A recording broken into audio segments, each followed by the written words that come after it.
While falling trees and ripped off roofs make headlines, the most common wind damage Southern Californians file insurance claims for are much less dramatic. The main type of damage that we see from wind claims are things blowing into glass and breaking things, right? So things in your backyard, just put them somewhere where they're not going to catch a wind. If you've got an umbrella on your table, a lot of times you'll say, well, it's going through that little hole in the table, it's going to the ground, it's great, but guess what? When the wind is strong enough, it'll just blow the entire table over. Secure things like patio furniture and other sizable loose items around your home. If a tree does fall and it lands on your house or even a neighbor's property, your homeowner's policy will likely cover the damage, but documentation is key. And make sure to call your insurer immediately. Nothing is worse than going to a company and saying, yes, there was a loss, I paid for it, and here's the receipt, pay me back.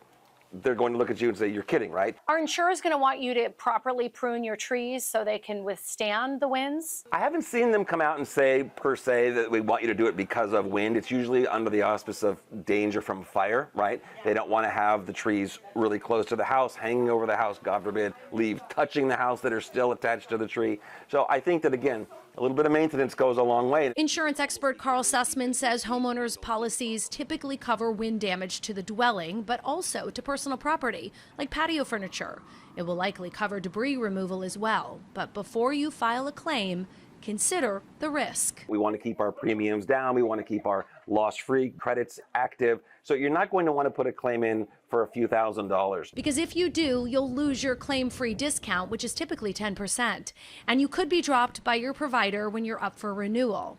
If you are dropped, 2026 should be a better year to find coverage. Are all insurance companies, for the most part here in California, created equal? Does it really matter who you have your policy with, or is it more important to find policies you can afford? Well, definitely should not be one or the other, and all carriers are definitely not created equally. We've seen through the claims process firsthand that there are some carriers that step up and write checks, and their adjusters know what they're doing, and they stay in contact and they get things done.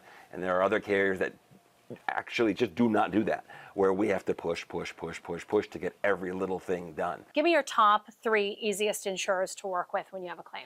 I would say that the top 3 carriers that have been very good during the claim process would be Travelers, Mercury, and Safeco.